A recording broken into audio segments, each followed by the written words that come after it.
Hi, I'm Sheila Layton. Welcome to the Beyond Coincidence Show, where every moment holds a miracle and we talk about seeing the hand of God in our lives. Call it a God wink or a tender mercy or whatever you want. Everyone on this show has seen the hand of God or their higher power in their lives in a very real and personal way. Hey everybody, I'm not sure how I get so lucky, but I have another amazing guest.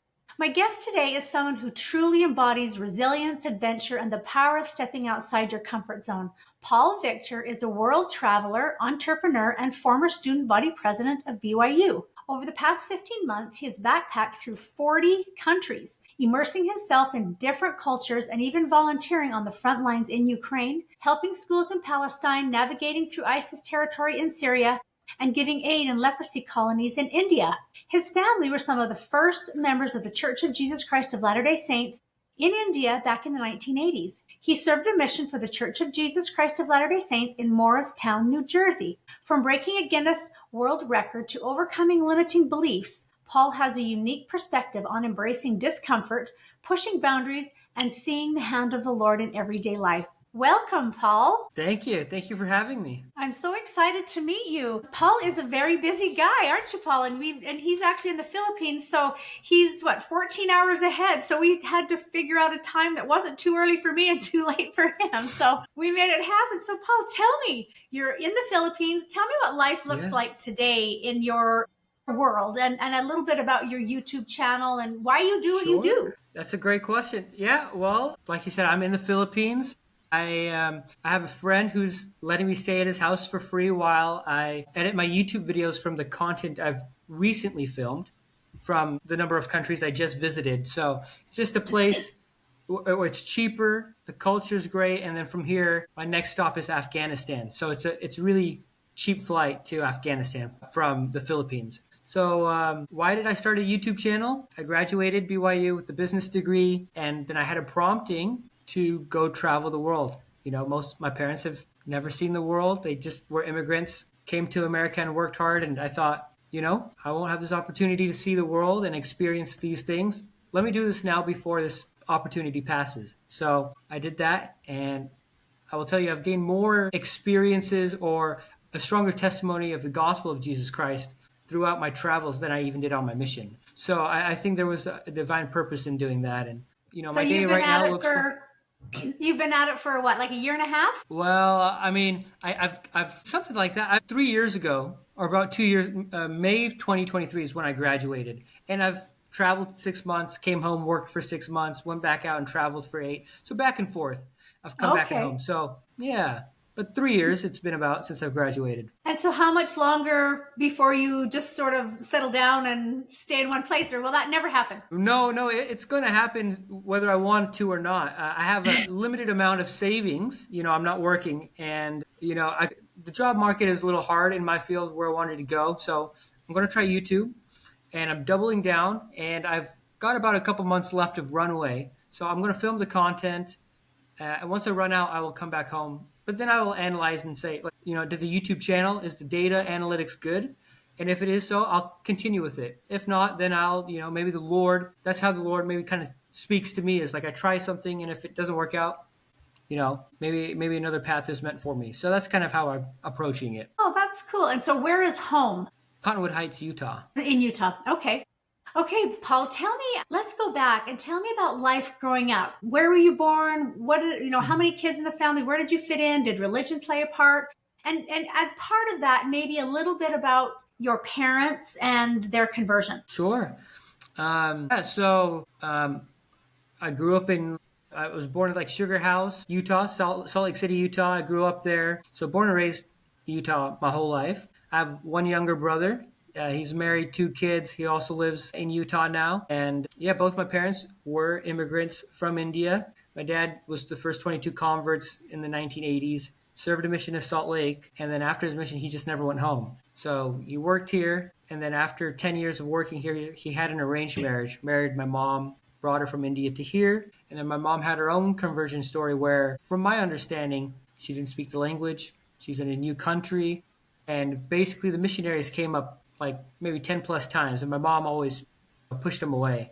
My mom's Lutheran, and I think one time she got really sick, maybe cancer, something like that. and she prayed to God, basically saying like, I'm really sick, I'm in a foreign country, and I have two young boys. If you provide the means, I just want my boys to basically grow up with good values and in a great way. I will follow that. And then the missionaries, and then somehow she got connected with missionaries again, and that's kind of her conversion story, how she joined the church. So, your dad had already joined the church and gone on a mission before he married her. But Hmm. when they came to the US, she still hadn't joined the church yet. Yeah, I believe my dad, my parents are divorced now, and I haven't really talked to my dad about religion, but I do not think my dad was active. I think shortly after his mission, he wasn't part of, Oh, church okay. anymore. So it wasn't like he was going and she wasn't. He kind of went You're inactive right. and oh, I've okay. never seen my dad come to church for very few occasions. So really, my mom has a very independent conversion story. But once your mom converted, she remained active in the church. Very, yeah, she's still very active. And that's when so you grew up. How old were you when she joined the church? Do you remember or were you really young? Maybe 3 or 4. Oh, so you were young. So you then grew Yeah. up going to church and youth activities and things like that? Yeah, yeah, basically from Utah. Yeah, just same thing like everybody else, I guess. Okay, okay, that's cool. Okay, Paul, so let's get into you talking about some of your experiences in all these crazy places that you've been, of where you've Hmm. seen the hand of God moving in whatever areas, whether that's safety or whatever you want to talk about. Let's get into that. That's yeah. I mean, for sure, the most recent part of my life is traveling, and I have seen the hand of the Lord plenty of times as far as safety goes. Where a couple weeks ago, I was planning to go to Syria to film a documentary, and I knew it's the third most dangerous country in the world. I had no idea how to get in. Didn't know anybody who's been there before. And I know, you hear stories about Syria, but I just felt like I needed to go, and the way would be prepared if it was meant to happen. I flew to Jordan, and the day I flew to Jordan, I met a guy from Ireland who was a journalist who was living in Syria.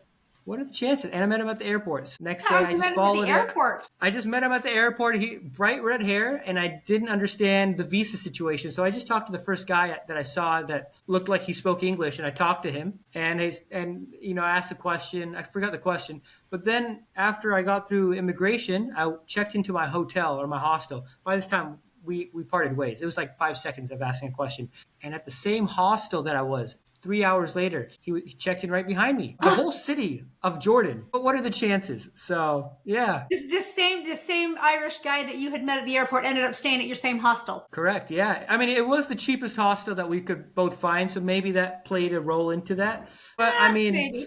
I think if it wasn't for him and like, he's familiar with Syria, speaks Arabic, and he's a journalist. I don't know how else I would have gotten into Syria, to be honest. I didn't have a plan, and if you look back, 2020 hindsight, it was like the path was already paved for me by God. Just go there, and I didn't have an idea, but the lamb in the thicket was already provided. So did you just follow him around and film, or how did Just that? the I mean, just and the how first long were you night. in?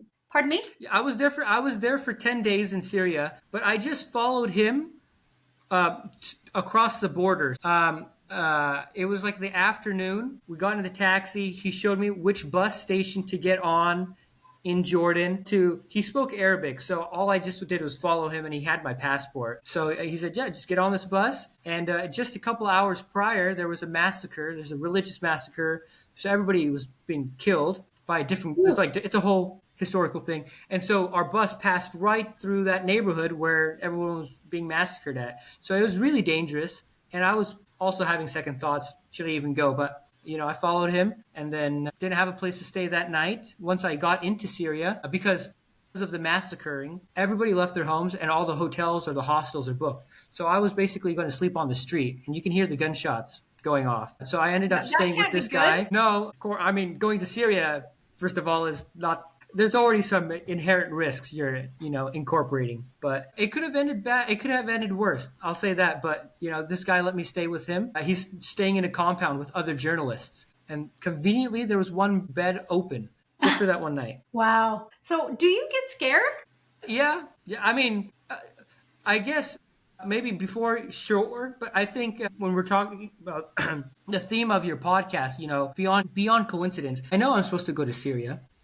I had a strong So how did prompting. you know? How did you know? I think years after my mission, I had a series of 4 or 5 major spiritual promptings that I followed through. And okay, one of them was run for student body president. I was a nobody. I didn't think I could win. I went through with that and I got elected. Another one was like sneaking into Silicon Slopes in Utah. I pretended to be a news anchor from ABC. I just felt like I needed to go there. Ended up going to the VIP section, pretended to be a news anchor, and through that experience, I got to meet with the Senator Mike Lee of Utah. And through our conversation the following year, I got an internship in Congress. And I didn't even have a ticket to this convention. Many more experiences. So I kind of know if I have a thought and it's not my own thought, okay, it's a 9 times out of 10, if I follow through with it, something good might happen.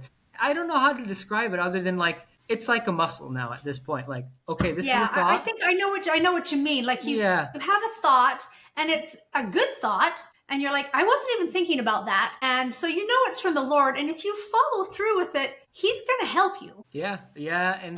And what you just said is like, am I scared to go to Syria? Yes. Many times I almost got shot, but I figured like, I'm supposed to be here. If it is my time, maybe it's my time. But from Ukraine to all the places I've been, I don't know what other explanation I can give for the courage to even go to these places. Yeah. Other So than everywhere that you have gone has been a prompting then. You just don't go on a whim. maybe Ukraine, I had a cool thought to go there. Maybe after that, it hasn't been every time. Like, okay, I got experience with the war zone. I like how I feel.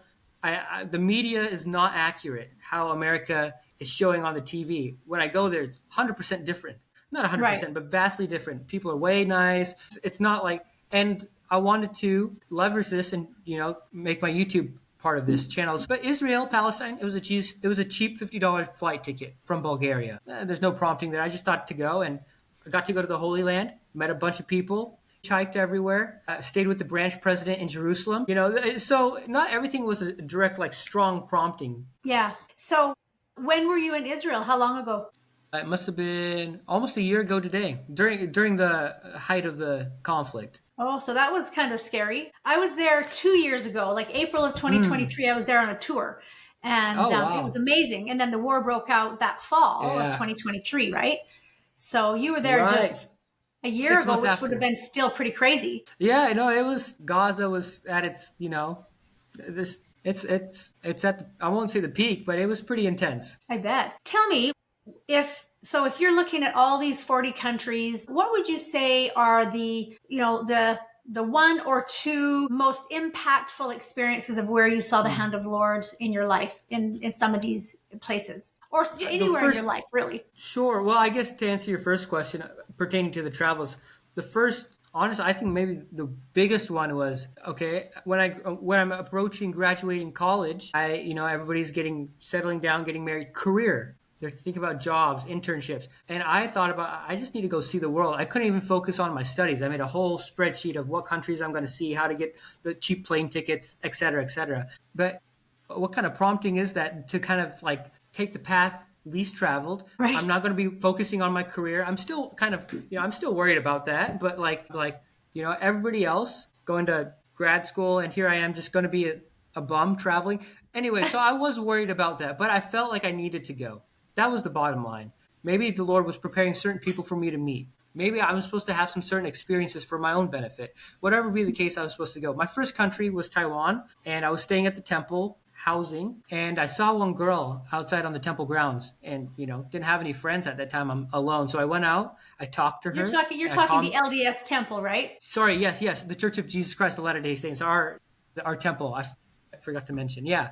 So our temple housing, and I went outside on the temple grounds and struck up a conversation with this girl from the Philippines. And it turns out that she was a famous TikToker, and she's a member of the church as well. She was just visiting, but she had postponed her mission papers for like 3 months and wasn't sure if she was going to go on a mission. So after I heard that, I said, well, let's go do temple session together. We did that. We came out, and then we talked for like 2 or 3 hours, and I just listened to her thoughts about, where she was in life, what she's thinking about a mission. After our conversation, she said, "Oh, I feel really great about going on a mission, actually." And she used my phone to call her mission president and said, "Hey, can you submit my papers?" And I think she recently just came back from her mission. Like that happened like a week after I was traveling. So that was the biggest answer to my prayers because I'm so worried. Is this the right thing to do? Should I travel and just kind of forego further education or getting experience in a career? And in a week time, I kind of already got one answer. Like help some girl like potentially change lives. And I think that was probably the biggest answer because if I kept on traveling and didn't receive an answer, I would be still worried about, what's kind of Yeah. the purpose. So Yeah. that was the biggest one. I totally get that, right? Because you're thinking, what am I doing? I feel prompted for this. And in the first week, you're able to help somebody make that decision to go on a mission. So that was a really great answer for you, right? I mean, it could have come in different ways, but you were helping people, right? Because I'm sure you're thinking, what am I doing? Yeah, it's spot on. Exactly. That's awesome. So from Taiwan, was it Taiwan you went to? First So from country was Taiwan, Taiwan. then where did you go? South Korea, Japan, Philippines, Dubai, Ireland, and then from Ireland I went to Netherlands, and then I hitchhiked 10 days all the way to Norway, met some people. It was great. Then I went to like Estonia, Latvia, Lithuania, Wow. and And then you do this Ukraine. by yourself. Yeah. You don't have a traveling companion. Yeah, by myself, but I'll meet people along the way. I met all there. There's been a lot of missionaries who recognize me in random countries, like, "Oh, weren't you the student body president?" Blah blah blah. So I get recognized in random countries, or I'll travel with some BYU alumni friends. Or recently in Greece, they had a study abroad 2 weeks ago. So I just went to church and bumped into some old friends, and so I Well, just that's hugged with them for the cool. day. It shows Yeah. you how small the world is within the church. Yes. Very. Yeah. That is really cool. So was there another experience that you want to share? Yeah, I guess the other one is, maybe pertaining to my mission. Like I said earlier, my, family was involved in starting up the church in India. And I thought, if I was going to go on a mission, where else are the brethren going to send me? I speak the language or like understand the culture and everything. It's either Indiana or India, like one of the two. So the day I opened my mission call, it was the same location, Bangalore, India, where my parents grew up. So I thought that was divine design. And in my patriarchal blessing, it mentions that I'm supposed to, how I've interpreted it as I'm supposed to go find and teach my own people the gospel. So I thought, well, it was meant to happen. Long story short, I went to the MTC and I went to California to wait for my visa to go to India, and I got hazed by other missionaries who were playing pranks, not doing so good things. Through that, I went home, because of other missionaries' actions, and I felt judged. So I stepped away from the church. I kind of distanced myself. And then while I was home, I listened to General Conference, and one of the talk was by Elder Bednar, "Ye are called to the work," I believe it was called. And it really spoke out because my thought was Elder Bednar, during his whole apostleship, could have given this talk, but it was at the same time I came home that he gave this talk. So, there are no coincidences. And basically, he Right. said many missionaries go home for whatever reasons. You're first called to serve the Lord. Secondly, you are assigned to labor in some geographical location. So I think my feelings was like, okay, maybe this talk was meant for me. I reapplied, went to New Jersey, and 2 years I spent, had a great time in my very last area. Long story short, I found and baptized a Hindu who just escaped who left India as asylum seeker. So I thought maybe the Lord was preparing me for this specific individual. Had I gone to India, maybe I wouldn't have met Kumar in New Jersey. So it took 2 years, but that was beyond coincidence. Yeah. Oh, yeah. And you never know. The Lord has a plan, right? He has a plan for our lives, and we just have to follow it. And I'm sorry that happened to you in the beginning of your mission. So was it a long period of time that you didn't go? I mean, clearly you didn't completely leave the church because you were listening to General Conference. You were just Yeah. kind of hurt and disillusioned Well, with what had happened. I just felt like I went to church on Sundays, like, oh, Elder Victor came home early. And then people make assumptions, blah, blah, blah. And I think it was more of the cultural aspect of the church in Utah that I was kind of trying to distance myself away. And, one of my ward members invited me for General Conference. And so I just, they have food. I went there. So, no, it's nothing about the principle. I It's think just the culture. that was divine design as well, for them to just think of you, to invite you to that particular session of Of course. conference, right? That just Of really course, touched your yeah. heart. That's actually a good point. I could have done like a morning session or an evening session, and I would have missed it. So, Or you could have look at just that. said no. Yeah, but yeah, I think knowing me, if I'm being invited and ward members and there's free food, always free food, we'll do it. Yeah, yeah, for sure.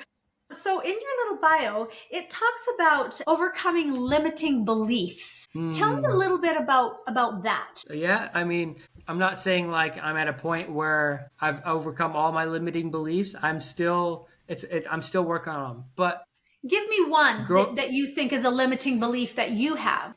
well, I think one of them was like I was never worthy of anything great in life. That was probably the biggest one because I don't like to say it out loud or admit it, but like growing up Indian culture versus in an American, household, there was some clashing going on. And my childhood wasn't the best growing up. My dad would always say things like, "You have no friends," or "Why?"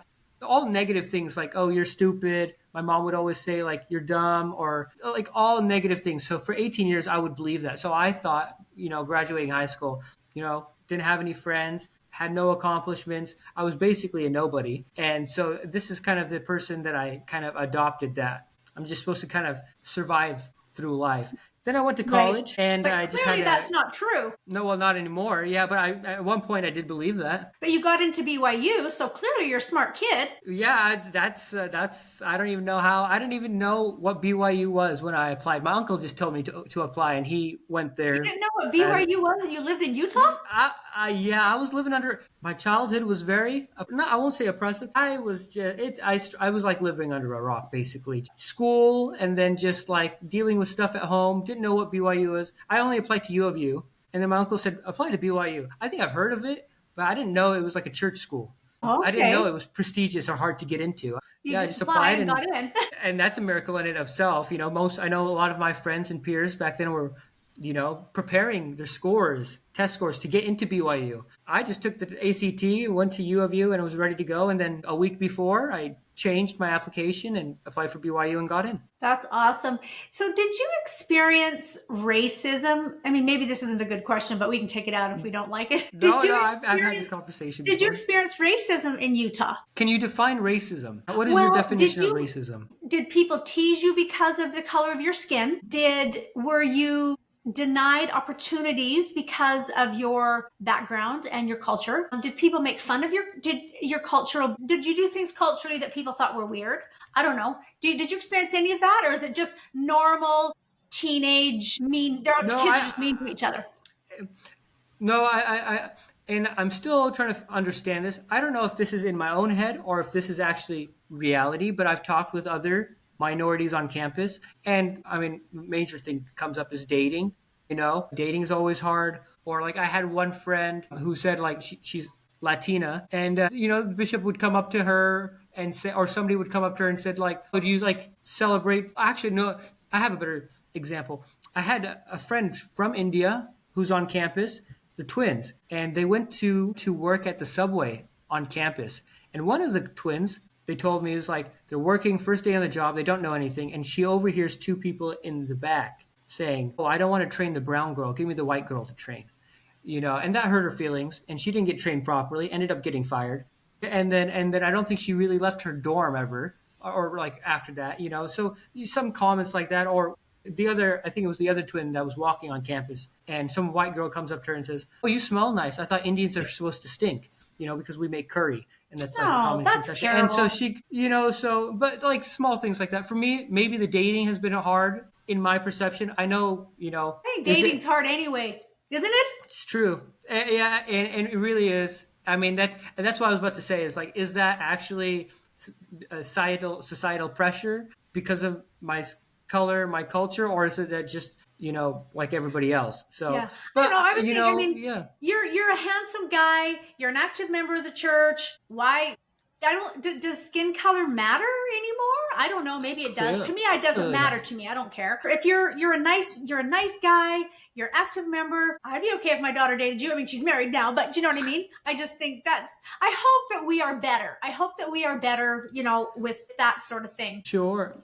I mean, if you talk with the other minorities on campus, I'm sure they will disagree with that statement that you just said. Like, does it really matter? I think they are perceived as lower just from the experiences. Like, they're not, and maybe it's also we've fed it into our own selves. Like, maybe this is the narrative we're telling ourselves to justify, but like, and you can always control what you can control. You don't have to buy into that belief. You can change. Right. And that's kind of what I did, or I tried to do. And, I didn't let that try to bother me too much.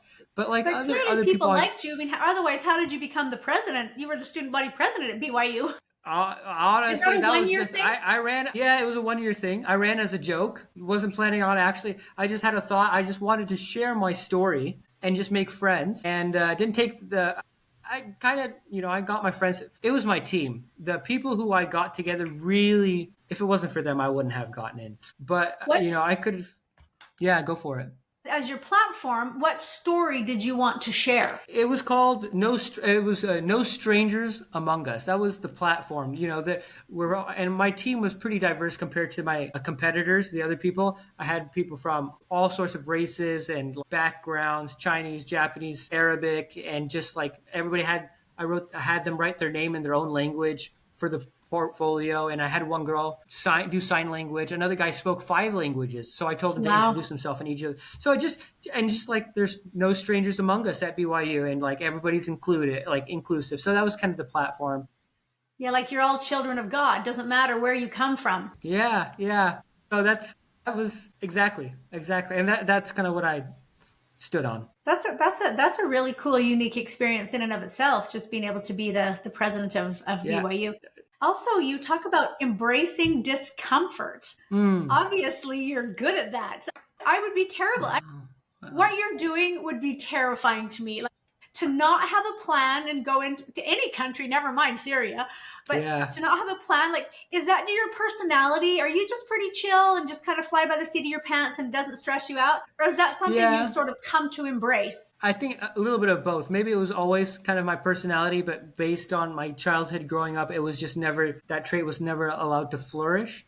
And then after a mission, maybe after doing some summer sales, and then having some good mentors, I was able to realize like, oh, this is like a spiritual gift, that I have to listen to promptings and heed the promptings of the Holy Spirit. Kind of fly off the seat of my pants sometimes. Sometimes it leads me into some undesirable situations, but most of the time I have good stories to tell, a stronger testimony, and I've added or I've impacted the lives, hopefully, of other people that I've interacted with. So, but yeah, it is scary, but I'm used to it now. And I know that, what is the other option? Stay in Utah, get a job, settle down, and do that for 40 years. For me, I think I'd rather jump off a building, frankly. That's awesome. So before we started recording, you told me that in Syria, just recently, you had been shot at. Tell me a little bit about that. I didn't get shot at personally, but I mean, guns were being shot around me. Yeah, I went to Syria. I think it was maybe 6 days in, and to backpedal on day 2 of Syria, I got up and I had no idea where I was going to go, what roads were safe. So I go to a local falafel shop to grab some food.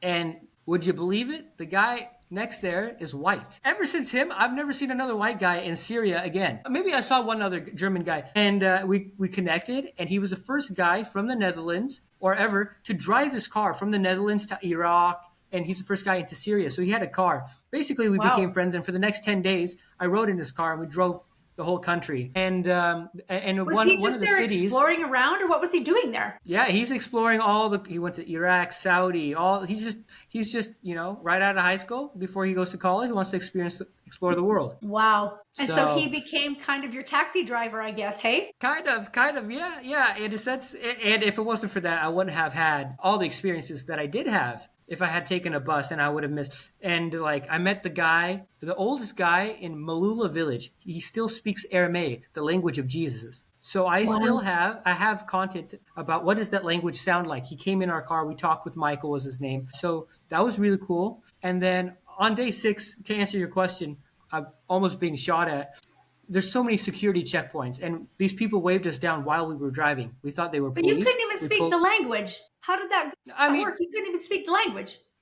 Google Translate works. You speak English and you translate it. Yeah. So these police, what we thought were police people, flagged us down. I got the Google Translate out, and they have big guns everywhere. And then a couple minutes in, I realized, oh, these aren't police people. They're like, they got the ISIS flag, or what we call the terrorist flag, and they got guns and they got the mask and everything like that. And so I was like, oh, these are HTS, the people I was like doing a documentary on. So I got out and basically said, hey, can I interview you guys? And for 20 minutes, I sat on the road. They had the big guns on the side. And at one point, halfway through the interview, they said, We are jihadis. We will kill anyone who disrespects our Prophet Muhammad. Yes, we kill women and children, and we're looking for these people, and I'm Christian. I didn't tell them that, I'm No, Christian. would do you think they would have killed you if you said you were Christian? You know what? We'll never find out, and hopefully we don't find out. So maybe that was divine design that they never asked me that question. So that was probably the most scariest point of the entire trip, was that encounter. And at one point, the guy behind me, as I'm asking these questions, I didn't know if I had said something wrong. He cocks the gun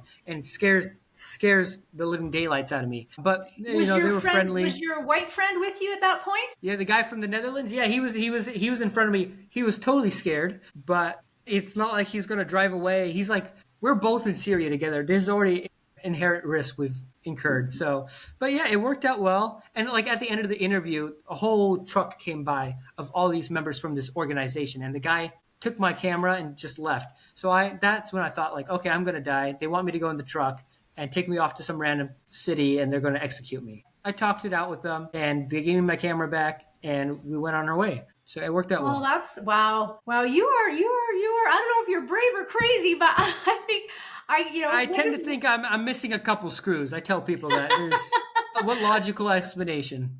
I think you're awesome. What is your YouTube channel called? Yeah, it's Paul Victor Travels. Paul Victor Travels. So if somebody searched Paul Victor Travels on YouTube, they'd find not your most recent stuff, because you're editing all that right now, right? Yes, correct. Yeah, the current stuff on there is just test footage, like my time in the Philippines. Tomorrow I'm going to post, I ate live octopus in South Korea and almost choked. So, so that's what they will see. That's awesome. Okay, Paul, I'm just going to ask you my final question here, because I know it's getting late where you are.